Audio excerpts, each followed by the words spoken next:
Not yet.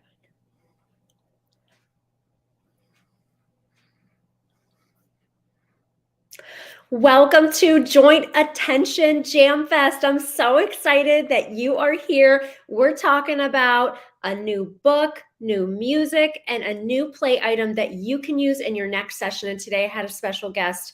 My son Paxton put together our play item that I'm going to talk in a little bit. So do you want to say hi to everybody? Now he's shy. Want to come and say hi? Say hi. Okay. Thanks, honey. So I'm going to be talking about button art. That is the toy that I'm going to be talking about today, the play activity. I'm very excited to share that with you. And so I've been going live on Instagram talking about joint attention and all the great things that we can do with our students. Let me shut the door. Hold on. So joint attention is a shared activity. I'm doing something, my student is doing something, or your own child. I know some people are tuning in, or parents too, and that's great.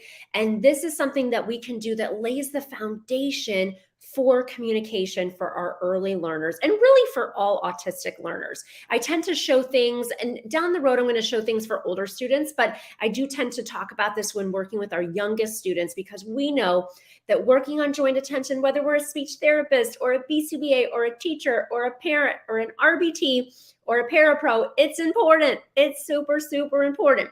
So what I want to share with you today is a book that you can use in your next therapy session. And let me know here on Instagram or Facebook, LinkedIn, or YouTube, where I'm going live today, if you use these strategies. People have been contacting me and say, hey, I played modified Uno with my kids, or I did modified Simon Says, and it was super fun. So today, the book that I want to share with you is one that we may know, and I want to show you how I use it in therapy. So Chicka Chicka Boom Boom is a very fun book. Now, I love this book. Now, this is the paperback version, and I like this book because it starts just like this with the alphabet. And so a lot of my students like to look at letters, like to sing the alphabet. And so what I do with this, oh, and you know what I forgot to say? I'm tuning in from Ohio. So let me know where you are tuning in from. I'm tuning in from Ohio. And so what I like to do with this paperback version of Chicka Chicka Boom Boom, I love this book because it is readily available. It is very affordable. And some kids are already familiar with this book. So if you haven't used this one in therapy in a while, it's a great one. Now, this paperback version starts with the alphabet. So when I'm talking with my student and I pick a book, I want to be excited about it. We talked about using your own level of energy. I try to have a lot of energy because I'm trying to get everybody's attention here to help teach and learn and work on engagement with your learners. So you do your level of energy. You're excited, and you might say something like, we're going to read Chicka Chicka Boom Boom today. And you get the book and you open it up. This paperback version's awesome. Let me know in the comments if you like this book too. And what I like to do here is just sing the alphabet. I start like this: A, B, C, D, E, F. And I might do an expectant pause for my students. This might be a way that I can, for students who are verbalizing, they could fill in the blank there. Now, if your students are not verbalizing, that's completely fine. They could sit and listen to you. They're looking at the book. They're looking at you. We're working on joint attention, this shared activity. Another thing that's super important when we use a book is to use our own voice. Use our own voice. It's going to be very important when we're engaging with our students that we use our own voice. So Chicka Chicka Boom Boom is a great book. It's pretty fast-paced if you haven't used it before. It's usually very readily available, and you may even have it already at your house or in your therapy room. You can get it on Amazon. It's from Scholastic Books, and it's very, very nice. So this can be really fun. And even if you have a Chicka Chicka Boom Boom, and if you're just joining us, we're doing Joint Attention JamFest, I like to sing the alphabet because this version has the alphabet right here. But you could do the alphabet even if you didn't have the book like that. So if you have a board book or you have a different version and it doesn't have the alphabet, you could just start with the alphabet song. So our book of the week is Chicka Chicka Boom Boom. All right, the next I want to talk about is a song. So every week I'm sharing with you a song because we know that when working on joint attention, which is an important foundational skill for our students who are not yet speaking, we want to work on books, music, and play. So I shared this week, our book is Chicka Chicka Boom Boom. Such a great book. I think last week we talked about Pete the Cat and the Pizza Party. If you were here, I see some familiar names. And so now the song I want to talk with you about now is Five Little Monkeys. Five little monkeys jumping on the bed. One fell off and bumped his head. This is a very fun song because I've done so many things with this song. I've had students who love to jump. Let me know in the chat if you have students that love to jump. If you have students that have a lot of energy. I do. So what's really cool about Five Little Monkeys, that's the song that we're talking about today, is you could have, if you're in a therapy area and maybe you have a mini trampoline. That's something that we see sometimes in classrooms or sometimes in clinics. And you could do five little monkeys jumping on the bed, and maybe the student jumps. You can model the sign for jump. There's so many things that can happen here, whatever is important for your student. And the idea is we are setting the foundation for this type of social reciprocity. So welcome to Joint Attention JamFest. Our book for the week, Chicka Chicka Boom Boom. The song for this week is Five Little Monkeys. Another thing I've done for Five Little Monkeys is I have used a little sock puppet that my kids have.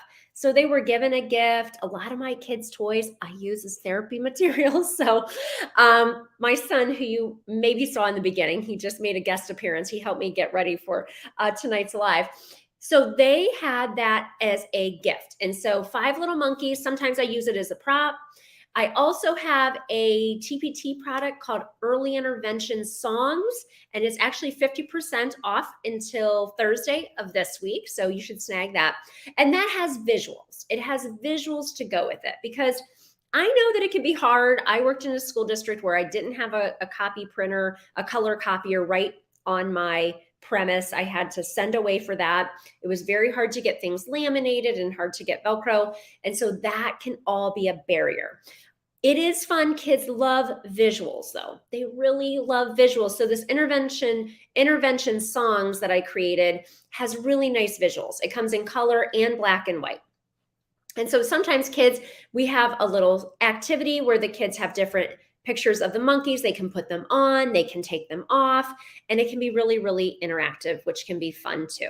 So we talked about when you're using a song, it's great to pick something. And if you don't know all the words, maybe you are not familiar with Five Little Monkeys, maybe you're a parent and you work in sales like my husband does, and you're not sure what the words are, you can always look it up on YouTube. You can always look it up on Google. That's a great way to feel comfortable singing that song. And you don't have to be perfect.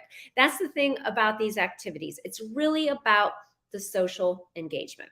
Okay, so we went over our book, which is Chicka Chicka Boom Boom. And then we went over our song for the week, which is Five Little Monkeys. If you want a visual, check out our early intervention songs on my TPT store, which is ABA Speech.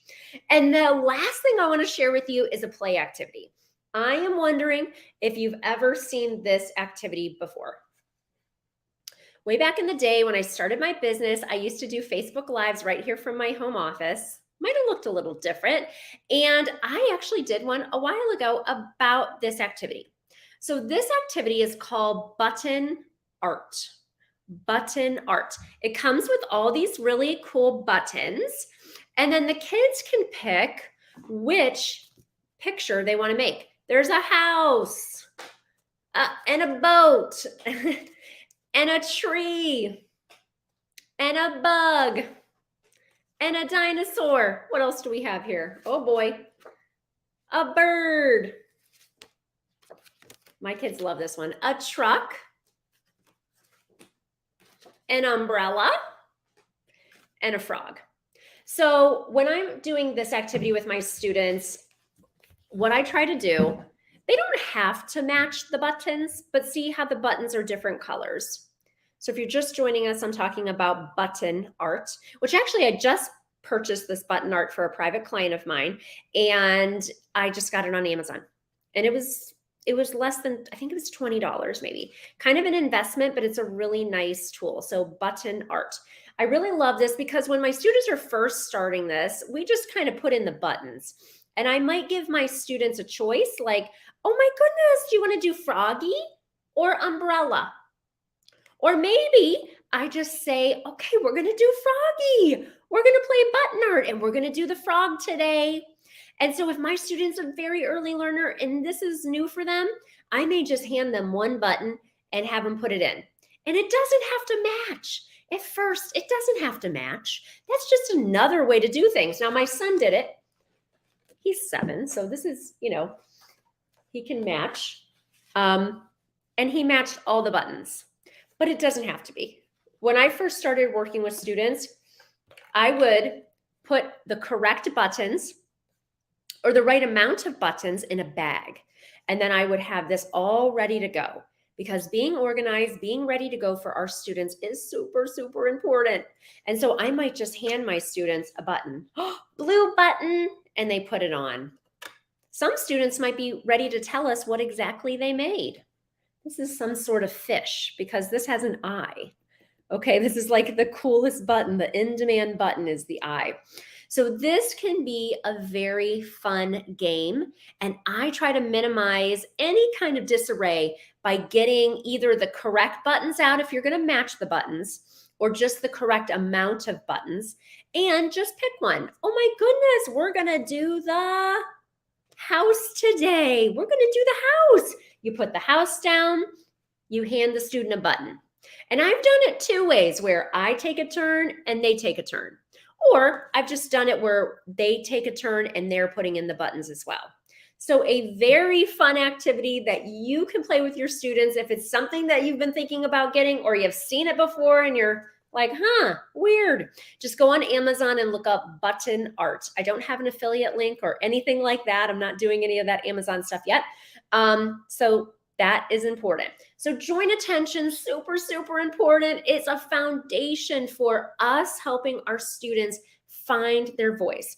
And I am a speech therapist and a board certified behavior analyst and a mom of 3. And my passion is really to help all autistic learners find their voice. So I've been coming live this month. It's going to be on Mondays at 8 p.m. Eastern on Facebook, YouTube, LinkedIn, and here on the Gram. Chicka Chicka Boom Boom, super, super fun book. Gotta love that. 5 Little Monkeys, a very fun song to sing with your kids. And button art. Button art is super, super fun. I want to let you know too, on February 7th, I am doing a refresher, an ASHA approved and ACE approved course all about language milestones.